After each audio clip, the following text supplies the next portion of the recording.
થઈ જાવ તૈયાર, ફરી બદલાશે હવામાન। આકરી ગરમી બાદ હવે આકાશી આફત ત્રાટકવા માટે તૈયાર છે।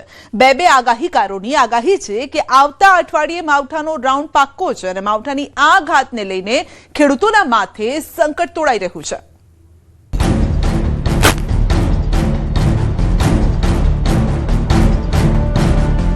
अन्नदाता पर फरी आवी आफत। मजबूत 25 विक्षोभ आवવાની શક્યતા રહેશે, જેના લીધે હવામાનમાં મોટો ફરક આવશે।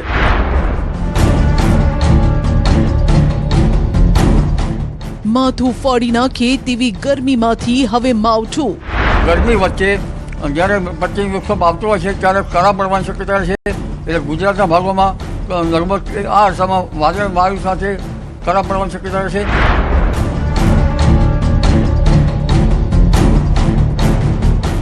भर उनाड़े हवे वरसादनी वकी।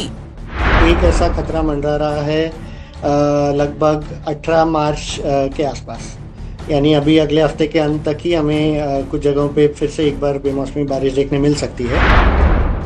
રાજ્યમાં છેલ્લા કેટલાક દિવસોથી કાળઝાળ ગરમી પડી રહી છે, જેનાથી પરેશાન થયેલા લોકોને હવે થોડો રાહતનો અહેસાસ થયો છે। પવનની દિશા બદલાતા અને વેસ્ટર્ન ડિસ્ટર્બન્સની અસરના કારણે તાપમાનમાં 2 થી 3 ડિગ્રીનો ઘટાડો નોંધાયો છે। જો કે હજુ પણ મોટાભાગના શહેરોમાં તાપમાન 38 ડિગ્રી સુધી નોંધાયું છે, પરંતુ હવે મજબૂત વેસ્ટર્ન ડિસ્ટર્બન્સ આવી રહ્યું છે, જેના કારણે હવામાનમાં પલટો આવશે। સાથે જ રાજ્યના કેટલાક વિસ્તારોમાં માવઠાની પણ ઘાત છે। અડધો માર્ચ મહિનો કાળઝાળ ગરમી અને બાદમાં 18 માર્ચથી માવઠાની વકી। માર્ચ મહિનામાં મોસમનો મિજાજ ઉટપટાંગ રહેવાનો છે। હવામાન આગાહીકાર અથૈયા શેટ્ટીનું માનીએ તો આવતા અઠવાડિયાથી માવઠું આવી રહ્યું છે। ગુજરાતમાં આકરી ગરમી અને અગનગોળા વરસાવતા સૂર્ય દેવતા વચ્ચે માવઠાની આફત તોડાઈ રહી છે। સૂર્યના પ્રકોપ વચ્ચે હવામાન વિભાગે ભર ઉનાળે કમોસમી વરસાદની આગાહી કરતા જગતનો તાત ચિંતામાં મુકાયો છે। बेमौसमी बारिश देखने मिलेगी, तो अभी एक ऐसा खतरा मंडरा रहा है लगभग 18 मार्च के आसपास, यानी अभी अगले हफ्ते के अंत तक ही हमें कुछ जगहों पे फिर से एक बार बेमौसमी बारिश देखने मिल सकती है। इसका कारण वेस्टर्न डिस्टर्बेंस ही रहेगा। तो अगर मैं बात करूं तो अगले हफ्ते एक पहला वाला जो वेस्टर्न डिस्टर्बेंस आएगा वो लगभग 16 तारीख तक आएगा, जो बहुत ही कमज़ोर रहेगा, लेकिन वो हवा की दिशा ज़रूर बदलने शुरुआत करेगा। लेकिन फिर उसके बाद में एक 18 तारीख तक एक मध्यम रूप का एक वेस्टर्न डिस्टर्बेंस आने वाला है 18-19 मार्च तक, जिसके कारण उसकी पश्चिमी दिशाएं और जो उत्तर अरब सागर से नमी वाली हवाएं फिर एक बार गुजरात के ऊपर बढ़ने लगेंगी। और इसके साथ साथ ही जो 18-19 का जो वेस्टर्न डिस्टर्बेंस है उसकी ट्रफ दक्षिण की तरफ गुजरात तक आने की उम्मीद है। तो इसके कारण हम देखेंगे कि वो एटमॉस्फेयर में हलचल होगी, नमी रहेगी और जो दिन की गर्मी तो होती है वो रहेगी। तो इन सब के कारण हल्की बारिश कुछ जगहों पे अगले हफ्ते के अंत तक हमें देखने मिल सकती है। ઊભા પાકનો નીકળશે કચ્ચરખાણ। હાલમાં ખેતરમાં રહેલા જીરું, ઘઉં, ચણા, વરિયાળી સહિતના પાકને નુકસાન થવાની ભીતિ સેવાઈ રહી છે। ખાસ કરીને ગીર પંથકમાં કેસર કેરીની સિઝનના પગલે ખેડૂતો અને કેરીના બગીચા રાખનારા લોકોના જીવ પડીકે બંધાયા છે। જો માવઠું વરસે તો કેરીમાં મોટું નુકસાન જાય। અંબાલાલની આગાહી છે કે મજબૂત વેસ્ટર્ન ડિસ્ટર્બન્સ આવી રહ્યું છે, જેના કારણે 16 માર્ચથી 20 માર્ચ વચ્ચે માવઠાની ઘાત છે। કેટલાય વિસ્તારોમાં તો કરા પડવાની સંભાવના છે। તેમજ પ્રી મોન્સૂન એક્ટિવિટીના કારણે દેશના અનેક ભાગોમાં વરસાદની શક્યતા છે। ઉત્તર ભારતમાં દેશના ઉત્તરીય પર્વતીય વિસ્તારોમાં પણ કરા પડવાની શક્યતા છે। અંબાલાલનું માનીએ તો એપ્રિલમાં પણ માવઠું પીછો નહીં છોડે। એપ્રિલની શરૂઆતમાં પણ હવામાનમાં પલટો આવી શકે છે। કેટલાય વિસ્તારોમાં વાદળછાયું વાતાવરણ રહેવાની સંભાવના છે। પરંતુ 14 થી 18માં એક મજબૂત 25 વિક્ષોભ આવવાની શક્યતા રહેશે, જેના લીધે હવામાનમાં મોટો ફરક આવશે અને આ 25 વિક્ષોભની અસરના કારણે લગભગ 14 થી 18માં પરિવર્તન તો આવશે, પરંતુ તારીખ 16 થી લગભગ 20-22 સુધીમાં એક પરિવર્તન આવશે, જેમાં દેશ સહિત ઘણા ભાગોમાં કમોસમી વરસાદ થવાની શક્યતા રહેશે। ગુજરાતના ભાગોમાં પણ હવામાન પલટાશે, પરંતુ ગરમી વચ્ચે જ્યારે 25 વિક્ષોભ આવતો હોય છે ત્યારે કરા પડવાની શક્યતા રહેશે। એટલે ગુજરાતના ભાગોમાં લગભગ આ અરસામાં વાયુ સાથે કરા પડવાની શક્યતા રહેશે। ત્યારબાદ તારીખ 28થી એપ્રિલ શરૂઆતમાં પણ 25 વિક્ષોભ આવશે, જેના લીધે એમ કહી શકાય કે તારીખ 15 બાદ દેશ સહિત ગુજરાતનું હવામાનમાં પડતો આવી શકે. ગરમીમાં રાહત, માવઠું લાવશે આફત. છેલ્લા 24 કલાક દરમિયાન રાજ્યના મોટાભાગના શહેરોમાં તાપમાન 2 થી 3 ડિગ્રીનો ઘટાડો નોંધાયો છે. આગામી 5 દિવસ પણ રાજ્યમાં 2 થી 5 ડિગ્રી ઘટાડો થઈ શકે છે. ગુજરાતીઓને આજથી ગરમીમાંથી આંશિક રાહત મળશે તેવી હવામાન વિભાગે પણ આગાહી કરી છે. બીજી તરફ 24 કલાક માટે કચ્છ, રાજકોટ, સુરેન્દ્રનગર જિલ્લામાં હીટવેવની આગાહી છે. દરિયાકાંઠાના વિસ્તારોમાં ગરમ અને ભેજવાળા પવન ફૂંકાવાની પણ શક્યતા છે. હવામાન વિભાગ મુજબ 18 થી 20 માર્ચે રાજ્યના અનેક વિસ્તારોમાં કમોસમી વરસાદ પડી શકે છે. 18 માર્ચે કચ્છ, દ્વારકા, મોરબી, જામનગર, બનાસકાંઠા, સાબરકાંઠા, પાટણ જિલ્લામાં હળવો વરસાદ થઈ શકે છે. 19 માર્ચે કચ્છ, મોરબી, રાજકોટ, સુરેન્દ્રનગર, બોટાદ, અમરેલી, ભાવનગર, ગીર સોમનાથ, બનાસકાંઠા, સાબરકાંઠા, પાટણ, વડોદરા, ભરૂચ, સુરત, તાપી, ડાંગ અને છોટા ઉદેપુર જિલ્લામાં પણ છૂટો છવાયો વરસાદ થઈ શકે છે તેવી આગાહી છે. જ્યારે કે 20 માર્ચે ગીર સોમનાથ, દાહોદ, અરવલ્લી, મહીસાગર જિલ્લામાં હળવા વરસાદની વકી છે. એટલે કે લગભગ રાજ્યના મોટાભાગના જિલ્લામાં માવઠાની ઘાત છે. ઉનાળુ પાક તૈયાર છે અને ત્યારે જ માવઠાનું સંકટ ખેડૂતોના મોં સુધી આવેલો કોળિયો છીનવી શકે છે. આ કમોસમી વરસાદથી સૌથી વધુ જોખમ કેરીના પાક પર છે. માવઠાના કારણે આંબા પરથી મોર ખરી શકે છે, કેરીમાં ડાઘ પડી શકે છે. ઉપરાંત બાજરી, તલ, મગ, ડુંગળી જેવા પાકો પર પણ આકાશી આફતનો ખતરો છે. જો પવન સાથે વરસાદ પડ્યો તો તૈયાર પાક આડો પડી જશે, જેના કારણે જગતનો તાત પાયમાલ થઈ શકે છે. डे 5, डे 6 और डे 7 में आइसोलेटेड प्लेसेस पे लाइट टू मॉडरेट रेन और साथ में थंडरस्टॉर्म की वार्निंग है. और जो डिस्ट्रिक्ट हैं जहाँ पे लाइट टू मॉडरेट रेन और साथ में थंडरस्टॉर्म की वार्निंग है डे 5 के लिए, वो है कच्छ, द्वारका, मोरबी और जामनगर डिस्ट्रिक्ट है. और गुजरात रीजन के बनासकांठा, साबरकांठा और पाटन डिस्ट्रिक्ट शामिल हैं, जहाँ पर डे 5 को लाइट टू मॉडरेट रेन और साथ में थंडरस्टॉर्म की वार्निंग है. और डे 6 के लिए जो डिस्ट्रिक्ट हैं जहाँ पे लाइट टू मॉडरेट रेन और साथ में थंडरस्टॉर्म की वार्निंग है, वो डिस्ट्रिक्ट हैं कच्छ, मोरबी, राजकोट, सुरेंद्रनगर, बोटाड, अमरेली, भावनगर और गिर सोमनाथ डिस्ट्रिक्ट शामिल है. और गुजरात रीजन के जो डिस्ट्रिक्ट हैं जहाँ पे लाइट टू मॉडरेट रेन और साथ में थंडरस्टॉर्म की वार्निंग है डे 6 को, वो डिस्ट्रिक्ट हैं बनासकांठा, साबरकांठा, पाटन, वडोदरा, भरूच, सूरत, तापी, डांग और साथ में छोटा उदयपुर डिस्ट्रिक्ट शामिल है, जहाँ पे लाइट टू मॉडरेट रेन और साथ में थंडरस्टॉर्म की वार्निंग है. વેસ્ટર્ન ડિસ્ટર્બન્સથી તાપમાન હવે ઘટશે. ગુજરાતમાં માર્ચ મહિનાની શરૂઆતથી જ ગરમીનો પ્રચંડ પ્રકોપ જોવા મળી રહ્યો છે. છેલ્લા કેટલાક દિવસોમાં રાજ્યના અનેક શહેરોમાં તાપમાન 42 ડિગ્રીની આસપાસ પહોંચી જતા લોકો આકરો તાપ સહન કરી રહ્યા છે. અમદાવાદમાં થોડા દિવસ પહેલા મહત્તમ તાપમાન 42 ડિગ્રી પર પહોંચ્યું, જે સામાન્ય કરતાં લગભગ 4 થી 5 ડિગ્રી વધુ નોંધાયું હતું. અને હવે પવનની દિશામાં ફેરફાર થતા તેમજ વેસ્ટર્ન ડિસ્ટર્બન્સના કારણે તાપમાનમાં થોડો ઘટાડો નોંધાયો છે. टेम्परेचर की बात करेंगे तो आने वाले 5 दिनों के लिए मैक्सिमम टेम्परेचर में 2 से 4 डिग्री की गिरावट का पूर्वानुमान है. और मैक्सिमम टेम्परेचर रियलाइज की बात करेंगे तो जो अहमदाबाद में मैक्सिमम टेम्परेचर 39.8 डिग्री सेल्सियस. और मैक्सिमम टेम्परेचर फोरकास्ट की बात करेंगे तो अहमदाबाद के लिए आज के लिए 38 और गांधीनगर के लिए 37 डिग्री सेल्सियस मैक्सिमम टेम्परेचर का फोरकास्ट है. और ओवरऑल पूरे गुजरात रीजन की बात करेंगे तो जहाँ पे सबसे ज़्यादा मैक्सिमम टेम्परेचर पिछले 24 घंटे में रियलाइज हुआ है वो राजकोट 39.8 डिग्री सेल्सियस. और जो डे 5 और डे 6 और डे 7 में जो रेन का पूर्वानुमान है, एक वेस्टर्न डिस्टर्बेंस अप्रोच कर रहा है 17 मार्च को नॉर्थ वेस्ट इंडिया को. इस सिस्टम के इन्फ्लुएंस को देखते हुए आने वाले डे 5 और डे 6 और डे 7 में लाइट टू मॉडरेट रेन और साथ में थंडरस्टॉर्म की वार्निंग. કમોસમી આફત છે જે હવે દરેક સિઝનમાં ખેડૂતોને નુકસાન પહોંચાડવા ટાંપીને બેઠી હોય તેમ છે. સળંગ જો બે સિઝન ફેલ થશે તો ખેડૂતો શું ખાશે? કુદરતના બદલાતા ફેરફારના કારણે દિવસે ને દિવસે ખેતી કરવી અઘરી થઈ રહી છે. ખેડૂતો કુદરતના આ વારનો શું તોડ કાઢે છે તે જોવાનું રહેશે.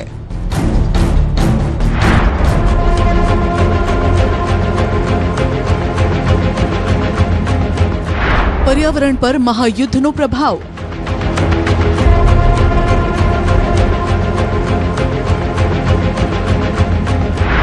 90 લાખ લોકોની જિંદગી પર ખતરો.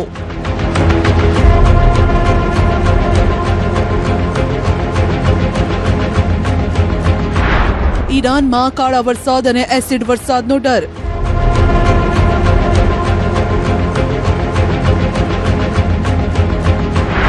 ઈરાનના કાળા વાદળથી ગુજરાત પર સંકટનો ખતરો.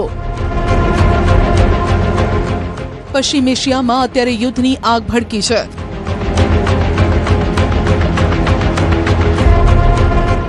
મિસાઇલ અને ડ્રોન હુમલાથી ઈરાનની રાજધાની તહેરાનથી લઈ ઇઝરાયલના તેલ અવીવ સુધી દહેશત છે. આ વાર અને પલટવાર વચ્ચે ઈરાનના આકાશમાં એક નવો ખતરો તોડાઈ રહ્યો છે. આ ખતરો છે બ્લેક રેન અને એસિડ રેનનો. હાલના હુમલામાં તહેરાન અને તેની આસપાસના કેટલાય ઓઇલ ડેપો અને રિફાઇનરીને નિશાન બનાવવામાં આવી છે. આ હુમલા બાદ લાગેલી ભીષણ આગથી આકાશમાં ધુમાડાના ગોટે ગોટા જોવા મળી રહ્યા છે.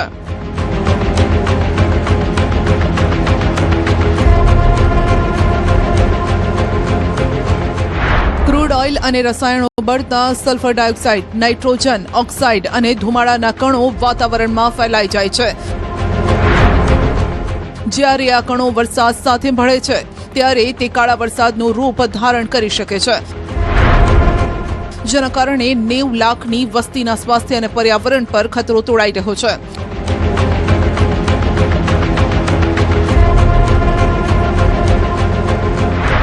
ઈરાન પર હવાઈ હુમલા બાદ ત્યાં કેટલાક વિસ્તારોમાં કાળા વરસાદના સમાચાર પણ સામે આવ્યા. મીડિયાના કેટલાક સમાચારોએ તેને એસિડ રેન પણ કહ્યું છે, જેના કારણે ઈરાનના નાગરિકોને માથામાં દુખાવો અને શ્વાસ લેવામાં તકલીફ જેવી સમસ્યાનો સામનો કરવો પડી રહ્યો છે. આ જ કારણ છે કે વૈજ્ઞાનિકોએ આ એસિડ વરસાદને લઈ હાઈ એલર્ટ જાહેર કર્યું છે. આ ધુમાડાના નાના નાના કણ ફેફસામાં પહોંચી શકે છે, જેનાથી શ્વાસ લેવામાં તકલીફ, ઉધરસ, આંખોમાં બળતરા, ગળામાં પણ બળતરાની સમસ્યા થઈ શકે છે. દમની બીમારીની પણ સંભાવના છે. વૃદ્ધો અને બાળકો માટે આ પ્રદૂષણ વધુ ખતરનાક સાબિત થઈ શકે છે. આ અલર્ટ એટલા માટે પણ જાહેર કરવામાં આવ્યું છે કેમ કે ખતરો ઈરાનના લોકો પર જ નથી.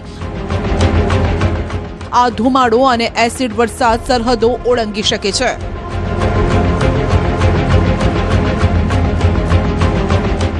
હવામાન નિષ્ણાતો મુજબ પશ્ચિમ એશિયામાં અત્યારે પવનની દિશા એવી છે કે તહેરાન અને મધ્ય ઈરાન તરફથી આવતો આ ધુમાડો ધીરે ધીરે આજુબાજુ ફેલાઈ શકે છે,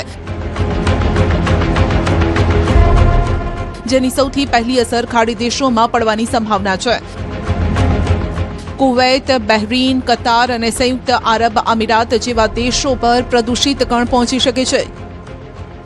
કેટલાક હવામાન મોડલ તે પણ સંકેત આપી રહ્યા છે કે પ્રદૂષણના કેટલાક હળવા કણ અરબ સાગર પરથી પસાર થતા દક્ષિણ એશિયાની દિશામાં આગળ વધી શકે છે.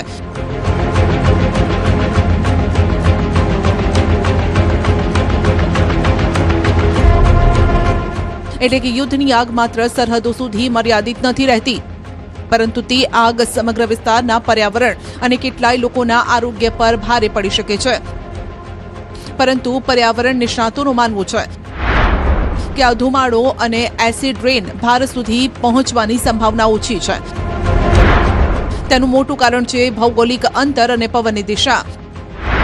હવામાન નિષ્ણાતો કહે છે કે તહેરાનનો ધુમાડો પશ્ચિમ એશિયા અને ફારસની ખાડી આસપાસ જ ફેલાય છે. અરબ સાગર સુધી પહોંચતા પહોંચતા તેના મોટા ભાગના ઝેરી કણ ક્યાંક નબળા પડી જાય છે તો ક્યાંક વિખેરાઈ જાય છે. આ જ કારણ છે કે ભારત સુધી તેનું પહોંચવું મુશ્કેલ માનવામાં આવે છે. જો કે પાકિસ્તાનના દક્ષિણ પશ્ચિમ ભાગમાં ખાસ કરીને બલુચિસ્તાન અને કરાંચી આસપાસના ધુમાડાના કણ પહોંચી શકે છે.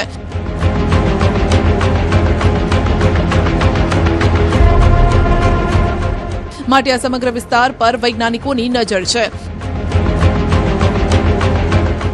એટલે કે મહાયુદ્ધની આગ માત્ર મિસાઇલો અને વિસ્ફોટો સુધી મર્યાદિત નથી રહેતી, પરંતુ તેની અસર હવા, વરસાદ સુધી પહોંચી જાય છે. જો આ યુદ્ધ લાંબુ ચાલ્યું તો પર્યાવરણ પર તેની અસર લાંબા સમય સુધી રહેવાની છે.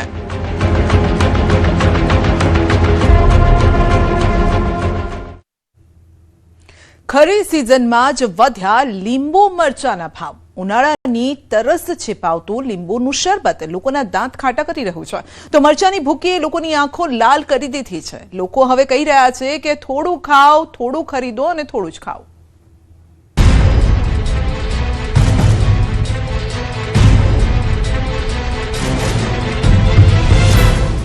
મોંઘવારી, મોંઘવારી ને મોંઘવારી.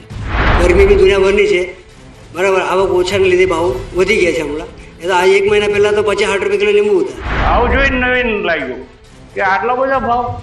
જે 300 રૂપિયામાં જે મરચું વેચાતું હતું એ આજે 700 થી 800 રૂપિયાના ભાવ વેચાય છે. તો આમાંથી કેવી રીતે મરચું લેવું? ખરી સિઝને થયો ભાવમાં ભડકો. લીંબુએ કર્યા દાંત ખાટા, તો લાલ મરચાએ બતાવ્યો અસલી રંગ. એક તો ઈરાન ઇઝરાયલ યુદ્ધની અસર ગેસ પર વર્તાવા લાગી છે ને ત્યાં જ અન્ય ચીજ વસ્તુઓ પર મોંઘવારીનું ગ્રહણ લાગ્યું છે. ઉનાળાની સિઝન શરૂ થતાં જ ગરમીનો પારો હાઈ થઈ ગયો છે. રાજ્યમાં 41 ડિગ્રીને પાર તાપમાન પહોંચી ગયું છે ને એવામાં લોકો ગરમીથી બચવા ઠંડા પીણાનો સહારો લેતા હોય છે, પરંતુ હવે લોકો ત્યાં પણ લૂંટાઈ રહ્યા છે.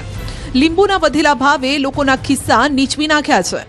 એક તો રમઝાન મહિનો ચાલી રહ્યો છે, જેવામાં લીંબુની ડિમાન્ડ વધી જતી હોય છે. ત્યાં જ ગરમીમાં લીંબુ શરબત અને શેરડીના રસમાં પણ લીંબુનો ઉપયોગ વધતા ડિમાન્ડ વધી ગઈ છે. ગયા મહિને 50 રૂપિયા કિલો વેચાતા લીંબુ 200 ને પાર પહોંચી ગયા છે, જેની પાછળના અનેક કારણો જવાબદાર છે. લોકો માની રહ્યા છે કે આવક ઓછી હોવાથી લીંબુના ભાવ વધ્યા છે. થોડાક દિવસ પહેલાં સસ્તા હતા, અત્યારે ડાયરેક્ટ 3 ગુણા ભાવ વધી ગયા છે. લીંબુનો ભાવ પોસાતા નથી, પણ હવે શું કરીએ, આ ગરમીના પ્રકોપના લીધે લેવા પડે. અત્યારે લીંબુના 200 રૂપિયા ભાવ થઈ ગયેલો છે અને આ ગરમીની સિઝનના કારણે ભાવ વધેલો છે. અને એવું નથી કે ભાઈ કે ગરમી વધી એટલે ભાવ વધેલા છે, રમજાન છે એટલે ભાવ વધ્યા છે, એવું નહીં. આવક ઓછી હોવાના કારણે આ ભાવ વધેલા છે. હાલ સુરત એપીએમસીમાં મહારાષ્ટ્રના અમલનેર, નંદુરબાર અને ઔરંગાબાદથી લીંબુનો જથ્થો આવી રહ્યો છે. સ્થાનિક લેવલે ઓછા ખેડૂતો લીંબુની ખેતી કરે છે, જેથી દક્ષિણ ગુજરાતમાં આવતા લીંબુ મહારાષ્ટ્ર તેમજ આંધ્રપ્રદેશથી લાવવામાં આવે છે. આવા સમયે ટ્રાન્સપોર્ટ ખર્ચ પણ વધ્યો છે. બારડોલીના વેપારીઓ જ્યાં 160 રૂપિયા હોલસેલ ભાવે લીંબુની ખરીદી કરે છે, જે છૂટક માર્કેટમાં 200 રૂપિયા કિલોના ભાવથી વેચાય છે, જેની અસર ગૃહિણીઓના બજેટ પર પડી છે. ઉનાળાની શરૂઆત થતાની સાથે ગરમીનો પારો 40 ડિગ્રીને સુરત જિલ્લામાં આંબી જતા જે લીંબુનો ભાવ છે 7મા આસમાને પહોંચ્યા છે. બારડોલી એ શાકભાજી બજારની અંદર જે આ દ્રશ્યો તમને બતાવવાનો પ્રયાસ કરીશ કે બારડોલી શાકભાજી બજારની અંદર જે લીંબુની આવક છે એ ઘટવા પામી છે અને દિન પ્રતિદિન લીંબુના ભાવો 7મા આસમાને પહોંચવા પામ્યા છે. જ્યાં લીંબુ જે આ જે લીંબુ છે એ સુરત એપીએમસી માર્કેટની અંદર મહારાષ્ટ્ર અમલનેર, નંદુરબાર અને ધુલિયા બાજુથી લીંબુ આવતા હોય છે. પણ લીંબુનું જે રોજ દિન પ્રતિદિન જે રોજ લીંબુની જે જથ્થો આવતો હોય છે એ ઓછો થતાં લીંબુની માંગ વધતા લીંબુના ભાવ 7મા આસમાને પહોંચવા પામ્યા છે. સુરેન્દ્રનગર જિલ્લાના ચૂડા વિસ્તારનું લાલ મરચું સમગ્ર રાજ્યમાં પ્રખ્યાત છે. શહેરના riverfront road, Wadhwan road, 80 foot ring road સહિત અનેક સ્થળોએ 30 થી વધુ મરચાના સ્ટોલ લાગી ગયા છે, પરંતુ સ્ટોલ હાલ સુમસામ ભાસી રહ્યા છે, કારણ કે આ વખતે મરચું ખરીદનાર ગ્રાહકો જ નથી, જેની પાછળનું કારણ છે મરચાના ભાવમાં આવેલો ભડકો. 300 રૂપિયા ભાવ હતો જે રેશમ પટ્ટાનો, એ આ વર્ષે છે ને 450 થી 500 રૂપિયાનો ભાવ છે. કાશ્મીરીમાં પણ એવું જ છે, કાશ્મીરીમાં 400 નો ભાવ હતો, અત્યારે 550-600 રૂપિયાનો ભાવ છે, એટલે 40% ઓલ ઓવર. અને એમાં એવું છે કે જે વાવેતર થવું જોઈએ ને એ વાવેતર અત્યારે એટલું બધું નથી થયું. માવઠાના હિસાબે છે ને વાવેતર બગડેલું છે, એટલા માટે છે ને ભાવ છે ને એ એકદમ હાઈ છે. 30 સ્ટોલ છે, 30-35 જેવા, પણ ને બધી અત્યારે આટલી જ ગરાગી છે, 30-35%. સ્ટોલ વાળાને તો આ ફેરી મરચું લઈને બધાએ મૂક્યું છે, જે 20-20 લાખ રૂપિયાનું મરચું જે લીધું છે એના પૈસા ઉભા થાય તો સારું. આ વર્ષે સતત આવેલ માવઠાના કારણે મરચાના પાકમાં વ્યાપક નુકસાન થયું, જેથી ઉત્પાદન ઘટ્યું છે, જેના કારણે ભાવ વધારો જોવા મળી રહ્યો છે. ગત વર્ષે રેશમ પટ્ટો, ધોલર, ડબ્બી, કાશ્મીર કાશ્મીરી સહિતના અલગ અલગ વેરાયટીના મરચાનો 1 કિલોનો ભાવ 300 થી 500 રૂપિયાની વચ્ચે બોલાતો હતો, જે આ વર્ષે વધીને 450 થી 700 રૂપિયા સુધી પહોંચી ગયો છે. એટલે કે ગત વર્ષની સરખામણીમાં 40% ભાવ વધારો ઝીંકાયો છે. ભાવમાં ધરખમ વધારાને લઈ હાલ ઘરાકીમાં પણ મંદીનો માહોલ જોવા મળી રહ્યો છે.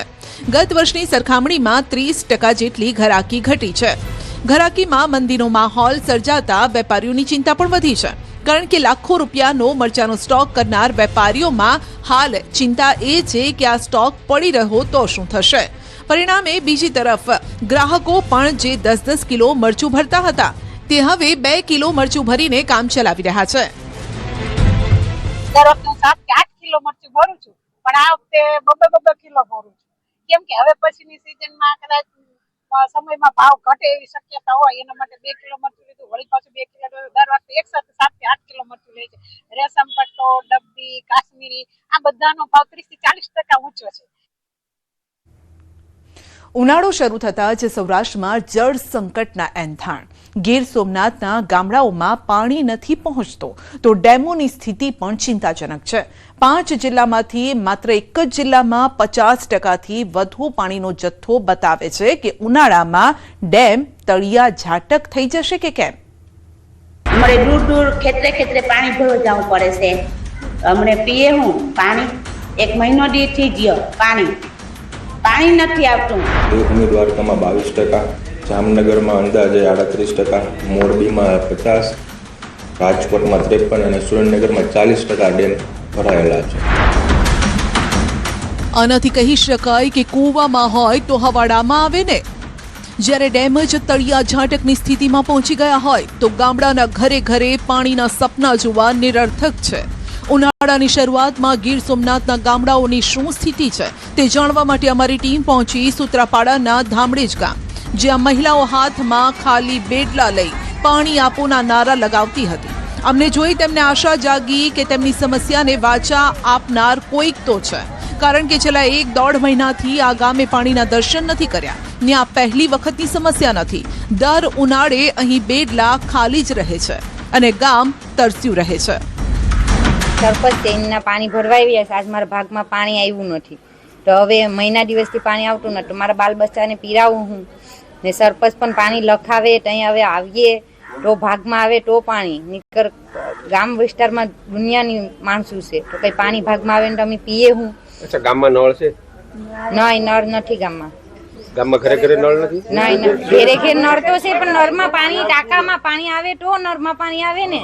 હજુ ઉનાળાની શરૂઆત થઈ છે ત્યાં જ ગીર સોમનાથ જિલ્લાનું જે ધામલેજ ગામ છે અને ધામલેજ ગામની અંદર પાણીની સમસ્યા છે તે લાંબા દિવસોથી જોવા મળી રહી છે. ખાસ કરીને અહીંના લોકો છે તે પાણી માટે દર ભટકી રહ્યા છે. જોઈ શકાય છે જે પ્રમાણે આ ગામની મહિલાઓ છે અને આ મહિલાઓનું કહેવું છે કે છેલ્લા કેટલાક દિવસોથી એટલે કે 1-1.5 મહિનાથી આ ગામની અંદર પાણી છે તે નથી આવી રહ્યું. ક્યાંક ને ક્યાંક સરપંચ પણ હવે પાણીની રજૂઆતને લઈને થાકી ચૂક્યા છે, કારણ કે આ જે ગામના સરપંચ છે તેમના દ્વારા સાંસદ, કલેક્ટર અને પાણી પુરવઠા સહિત તમામ લોકોને રજૂઆત કરી છે, પરંતુ કોઈ પણ તંત્ર છે તે આ ગામ સામે જોતું નથી ને આખરે સરપંચ છે તે પોતે પણ થાક્યા છે. ધામડેજ ગામમાં 20,000ની વસ્તી છે, પણ પાણી આપવા માટે તંત્ર કોઈ તસદી નથી લેતું. ગામમાં પીવાના પાણીના કનેક્શન પણ છે, પણ નળમાં પાણી નથી આવતું, જેથી આખું ગામ સરપંચને ત્યાં પાણી ભરવા દોડી આવે છે, પણ તે પણ પૂરતું નથી.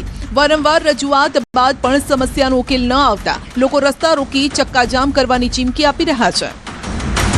કે અત્યારે ઉનાળો હજુ તો શરૂઆત થઈ છે, હવે ઉનાળો શરૂઆત થઈ તો આવનારા દિવસો હજુ ઘણા બાકી છે, તો પાણી માટે કરીને શું કરવાનું? અમે લોકોએ ઘણી રજૂઆત કરી છતાં અમારા સરપંચશ્રીનું કંઈ સાંભળતા પણ નથી. સરપંચશ્રીએ પોતાનો જે તાકો છે તેમાં પોતાના સખર્ચે પાણી નાખે છે, તો બેડું માન પાણી આવે છે. પાણીની હટલી ખેસ છે કે 60,000 લીટર આજ સુધી 2 લાખ જોઈએ ને બદલે 60-50 ને જે પોઝિશન ની અંદર પાણી આવે તો 20,000 વસ્તીને કેમ મારે પુરવાર કરવું? એટલે રજૂઆત અમે બધા ઓફિસે કરેલું છે, લેખિતમાં કરેલું છે, મૌખિક બી કરેલું છે. આ તરફ ઉનાળાની શરૂઆત થતાં જ સૌરાષ્ટ્રના જળાશયો પણ ખાલી થવા લાગ્યા છે. રાજકોટ સિંચાઈ વિભાગ અંતર્ગત આવતા સૌરાષ્ટ્રના 5 જિલ્લામાંથી માત્ર એક જ જિલ્લામાં 50%થી વધુ પાણી ભરેલું છે. સૌથી ઓછું દ્વારકા જિલ્લાના જળાશયોમાં 21.6% પાણી છે, જામનગર, સુરેન્દ્રનગર જિલ્લાના જળાશયોમાં 35% જેટલો જથ્થો છે, જ્યારે કે રાજકોટ જિલ્લાના જળાશયમાં 50%થી વધુ પાણી ભરેલું છે. નાના ડેમમાં તો 20% કરતાં પણ ઓછો જળ સંગ્રહ છે અને સૌથી વધુ આજી 2 ડેમમાં 91%થી વધુ પાણીનો સંગ્રહ છે, જ્યારે કે સૌથી ઓછું ઈશ્વરિયા ડેમમાં 9.33% પાણી છે. હાલમાં સિંચાઈની કામગીરી હોય ત્યાં સિંચાઈ માટે પાણી આપીએ છીએ.